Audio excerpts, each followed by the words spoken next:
Assalamualaikum warahmatullahi wabarakatuh. Perkenalkan, nama saya Ayu Veronica. Saya adalah salah satu dosen pada jurusan Komputerisasi Akuntansi Fakultas Ilmu Komputer di Universitas Dinamika Bangsa Jambi.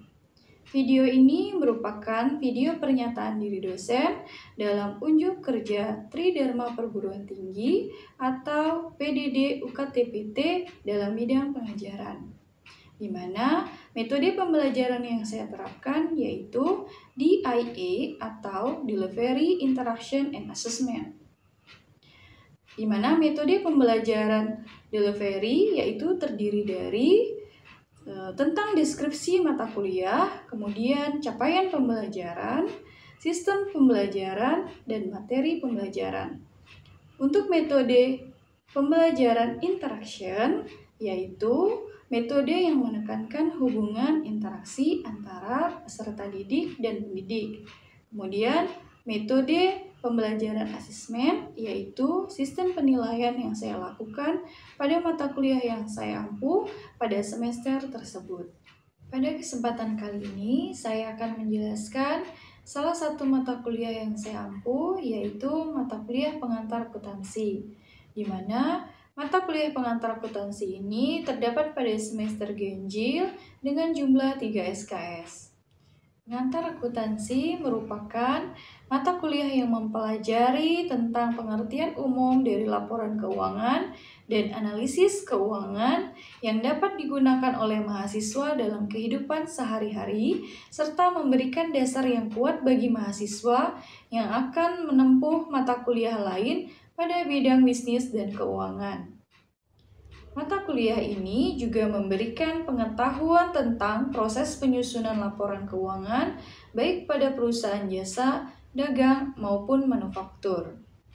Adapun capaian pada pembelajaran mata kuliah pengantar akuntansi ini, yaitu pertama, mampu menjelaskan dan memahami terkait tentang akuntansi dan lingkungannya, mampu menjelaskan dan memahami terkait tentang struktur dasar akuntansi, mampu menjelaskan dan memahami terkait persamaan dasar akuntansi, mampu menjelaskan dan memahami terkait akun dan manfaatnya, mampu memahami serta menjelaskan terkait tentang siklus akuntansi perusahaan jasa, mampu memahami serta menjelaskan terkait tentang siklus akuntansi perusahaan dagang, mampu menjelaskan dan memahami terkait jurnal khusus, dan mampu memahami serta menjelaskan terkait siklus akuntansi perusahaan manufaktur. Dan berikut ini adalah materi yang akan saya ajarkan pada mata kuliah pengantar akuntansi pada semester ganjil, yaitu pertama, pada pertemuan pertama, saya akan menyampaikan kontrak perkuliahan, kemudian RPS perkuliahan, serta sistem penilaian perkuliahan. Pada pertemuan kedua sampai dengan pertemuan kelima, saya akan menyampaikan materi-materi yang sesuai dengan RPS, yaitu seperti akuntansi dan lingkungannya, kemudian ada struktur dasar akuntansi, persamaan dasar akuntansi, akun dan manfaatnya, kemudian dilanjutkan dengan siklus akuntansi perusahaan jasa, baik dari sistem pencatatan, mulai dari jurnal umum, kemudian buku besar, neraca saldo. Nah, pada pertemuan selanjutnya, yaitu pertemuan ke-6, saya akan memberikan pretest berupa kuis terkait materi-materi pada pertemuan kedua sampai dengan pertemuan kelima. Selanjutnya, pada pertemuan ke-7, saya akan memberikan materi terkait tentang lanjutan daripada pertemuan kelima, yaitu akuntansi perusahaan jasa, di mana saya akan memaparkan materi terkait tentang kertas kerja atau neraca lajur, kemudian laporan keuangan sampai dengan jurnal penutupan. Selanjutnya, pada pertemuan ke-8 dan pertemuan ke-9, saya akan menjelaskan materi terkait tentang siklus akuntansi perusahaan dagang dengan menggunakan metode pencatatan baik metode perpetual maupun metode periodik. Kemudian, perhitungan tentang persediaan sampai dengan pencatatan mulai dari jurnal umum, kemudian buku besar, daftar saldo, kertas kerja, sampai dengan laporan keuangan dan jurnal penutupan. Kemudian, pada pertemuan ke-10, saya akan melakukan pretest berupa ujian tengah semester pada masing-masing mahasiswa dengan memberikan pertanyaan atau kasus soal terkait materi pada pertemuan kedua sampai dengan pertemuan ke-9.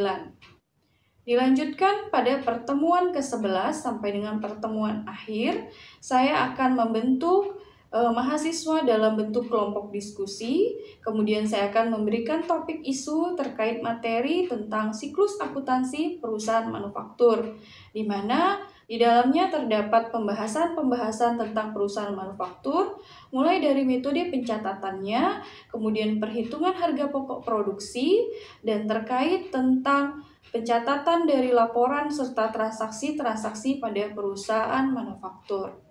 Kemudian pada penilaian akhir akan diadakan ujian akhir semester sesuai dengan ketentuan akademik. Metode pembelajaran interaction yang saya terapkan yaitu pada sistem perkuliahan yang dilakukan secara daring, saya memberikan video pembelajaran serta slide presentasi sampai dengan modul pembelajaran yang dapat diakses melalui laman e-learning.unama.ac.id. Kemudian, diskusi dapat dilakukan melalui WhatsApp group atau laman e-learning.unama.ac.id. Berikut adalah tampilan laman e-learning.unama.ac.id. Berikut ini adalah tampilan pada laman e-learning.unama.ac.id pada kelas 01 PA1 mata kuliah pengantar akuntansi. Nanti untuk setiap kali pertemuan, mahasiswa akan mengisi presensi kehadiran. Berikut ini adalah tampilan untuk presensi kehadiran mahasiswa di setiap pertemuannya yang akan saya berikan sesuai jadwal perkuliahan dengan kode absensi. Selanjutnya, setiap materi perkuliahan akan saya berikan pada pertemuan berupa slide presentasi,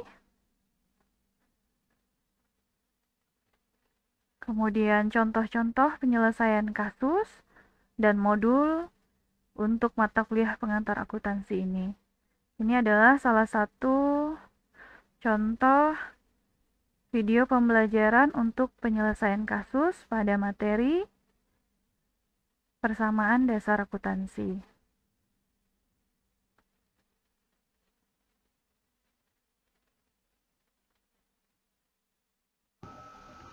Baik, kita coba mengerjakan soal yang tadi ya. Jadi, nah ini adalah salah satu video transaksi pembelajaran tanggal A saya buat Ahmad. yang saya upload melalui laman Jadi total e-learning.unama.ac.id, Maka di di sini mana materi tersebut modalnya dapat nambah diakses oleh senilai mahasiswa.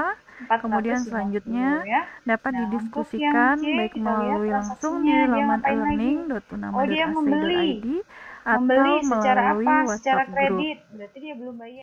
Sedangkan sistem pembelajaran yang dilakukan secara luring, saya melakukan interaksi secara langsung kepada mahasiswa di kelas pada saat jadwal perkuliahan. Untuk sistem pembelajaran yang dilakukan secara luring, saya melakukan 3 cara pada saat pembelajaran. Yang pertama yaitu sistem ceramah, di mana saya akan menyampaikan materi sesuai dengan RPS melalui slide presentasi dengan harapan mahasiswa dapat memperdalam pemahamannya tentang materi yang saya sampaikan secara luas dan terarah. Nah, kemudian pada sistem yang kedua yaitu sistem simulasi atau praktek, di mana saya akan memberikan contoh-contoh kasus soal, kemudian penyelesaian soalnya, dan kemudian dilanjutkan dengan pemberian tugas terkait tentang transaksi-transaksi soal masing-masing kepada mahasiswa untuk melakukan penyelesaian pada kasus soal tersebut. Dengan harapan mahasiswa dapat mengaplikasikan pemahaman teorinya, kemudian mempraktekkannya dalam penyelesaian kasus transaksi-transaksi pada perusahaan yang dibahas pada saat pertemuan tersebut. Nah, pada sistem yang ketiga yaitu sistem diskusi, di mana saya akan memberikan salah satu isu untuk masing-masing setiap kelompok diskusi, kemudian dipresentasikan.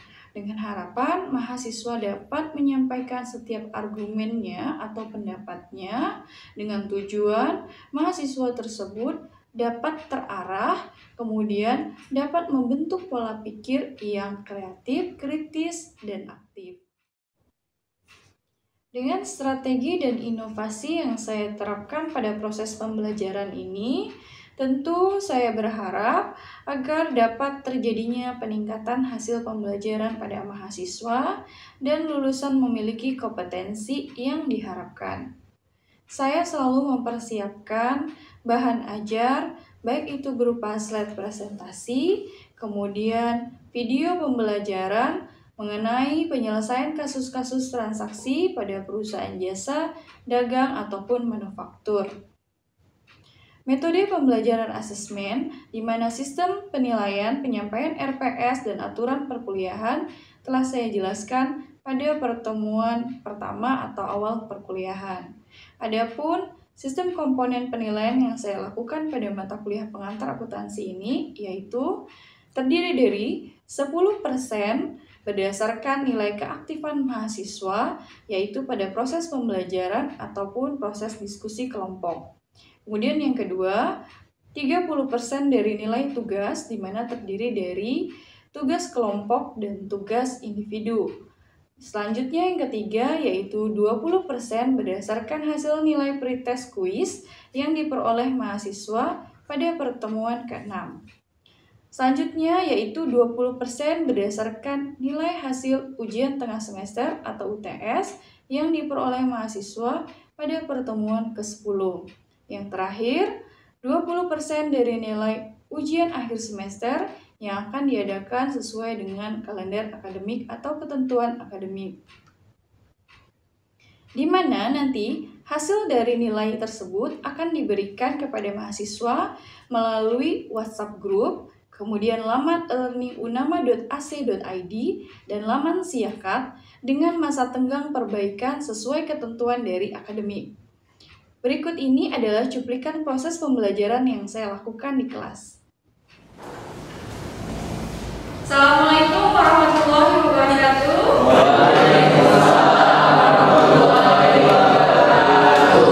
Selamat siang semuanya. Masih semangat ya? Masih. Belajar pengantar akuntansi hari ini di jam sekian siang atau jam 2, tapi harus tetap semangat, jangan ngantuk. Supaya apa? Supaya apa yang dijelaskan bisa dimengerti. Oke, pada pertemuan kali ini kita akan melanjutkan pembahasan yang sudah kita bahas pada pertemuan sebelumnya. Kalau pertemuan sebelumnya kita membahas tentang siklus akuntansi perusahaan dan jasa. Nah, pada pertemuan kali ini adalah perusahaan dagang. Sebelum kita mulai, Ibu mau tanya dulu, apa yang kalian ketahui tentang perusahaan dagang? Apa perusahaan dagang? Ya? Perusahaan dagang adalah perusahaan yang mengelola menjual barang atau barang dagangan. Perusahaan yang menjual barang. Berarti jelas ya, barang. Barang ini berarti ada bentuknya ya kan? Ya, ada. Contoh barang apa? Baju. Terus? Sepatu. Nah, ini salah satu contoh barang yang biasa kita beli atau kita jual. Kalau kemarin perusahaan jasa itu tidak berbentuk, artinya dia non-fisik. Kalau non-fisik, pelayanan yang dijual. Jadi beda dengan perusahaan dagang. Kalau perusahaan dagang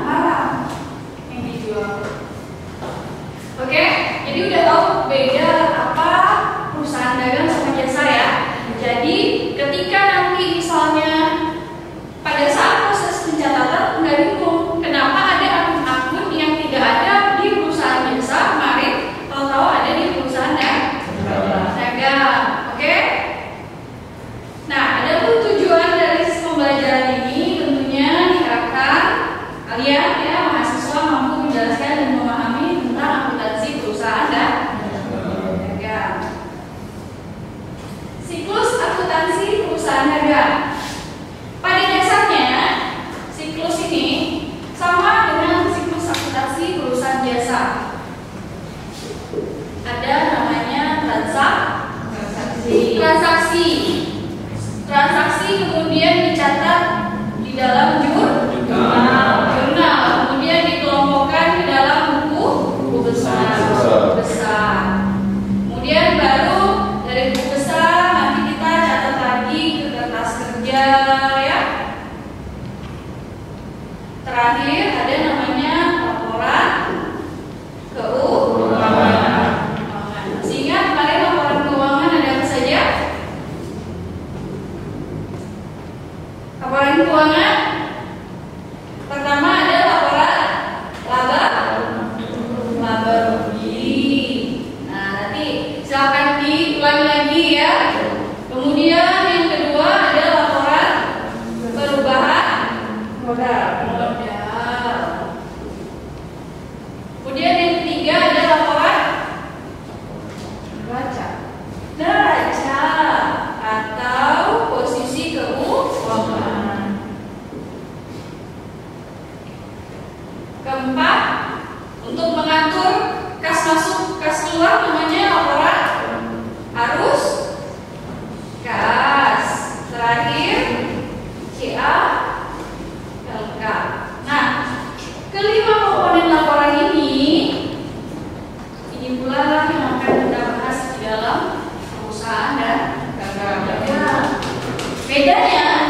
Bedanya ya. Sekarang nih kalau perusahaan dagang posisinya nih perusahaan dagang. Perusahaan dagang ini tadi jual barang ya kan? Artinya untuk memperoleh barang dia memperoleh dari produsen atau pemasok. Kemudian dia jual lagi ke konsumen. Ini aktivitas perusahaan dagang. Ya, jadi perusahaan dagang beli barang, kemudian dia jual lagi.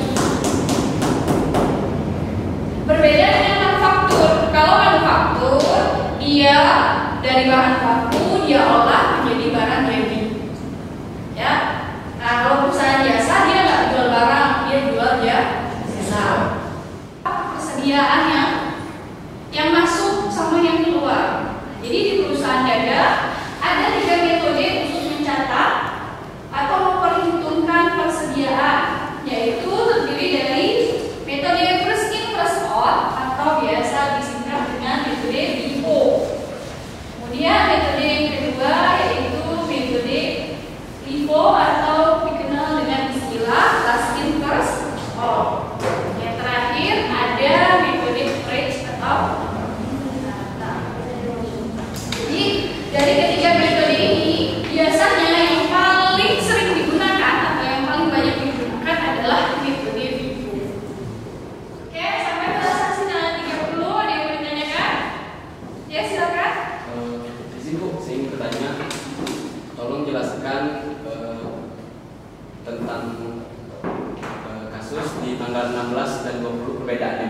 Nah, perbedaan kasus di tanggal 16 dan tanggal 20. Perhatikan ya, di tanggal 16 PT Pantang Lundut membeli 1000 unit kalkulator dengan harga 17.000 per unit. Berarti totalnya 17 juta, oke? Kemudian dia lakukan secara tunai dengan potongan 1 juta, berarti ada diskonnya.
penjualan itu untuk mengetahui berapa nilai atau harga dari barang yang akan kita jual kembali.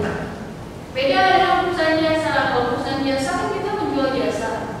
Nanti di perusahaan manufaktur juga beda lagi. Ada harga pokok ada, tapi penjualannya akan berbeda. Kenapa? Karena pada perusahaan manufaktur dia memproduksi barangnya sendiri. Artinya dia ada perhitungan harga bakunya, kemudian barang setengah jadi sampai dengan bahan penolongnya, sampai jadi baju. Tapi kalau di perusahaan juga cukup batas memperhitungkan harga pokok penjualannya saja, harga pokok si bajunya itu berapa untuk kita jual lagi. Oke. Selanjutnya mungkin ada dari teman-teman saya yang ingin bertanya. Ada yang mau bertanya? Saya silakan. Perbedaan potongan penjualan dan pembelian itu mana? Nah, perbedaan antara potongan ini tadi ada potongan pembelian sama potongan penjualan. Sebelumnya kita tadi sudah bahas ya, potongan pembelian itu seperti apa, potongan penjualan itu seperti apa. Supaya tidak terbalik-balik, ya, kalian harus bisa menganalisis dari transaksinya. Lihat transaksinya dia membeli atau menjual. Ketika pada transaksinya dia membeli, maka di sini tentu ada namanya potongan pembelian. Kalau ada diskon di dalam transaksi ini, ya.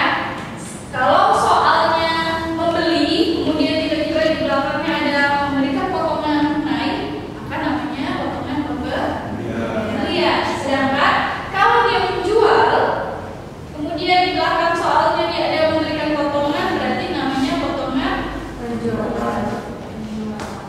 Jadi nanti pertemuan minggu depan kita akan membahas soal-soal yang ada di modul, mulai dari cara memperhitungkan harga pokok penjualan.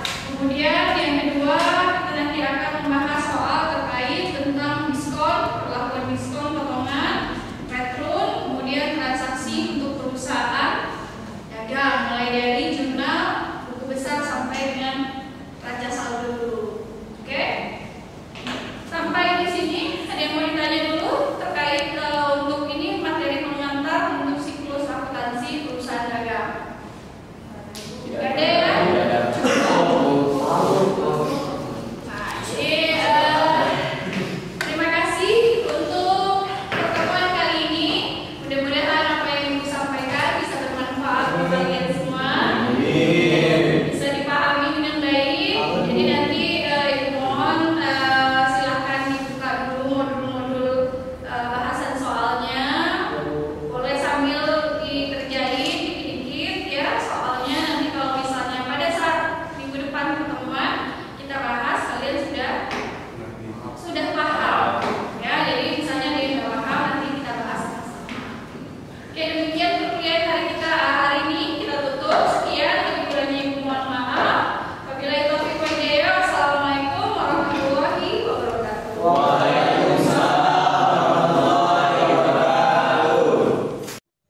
Demikianlah deskripsi singkat dari saya.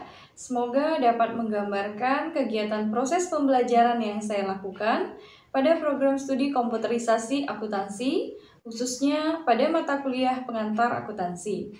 Saya Ayu Veronica pamit undur diri. Lebih dan kurangnya saya mohon maaf. Wabillahi taufiq wal hidayah. Wassalamualaikum warahmatullahi wabarakatuh.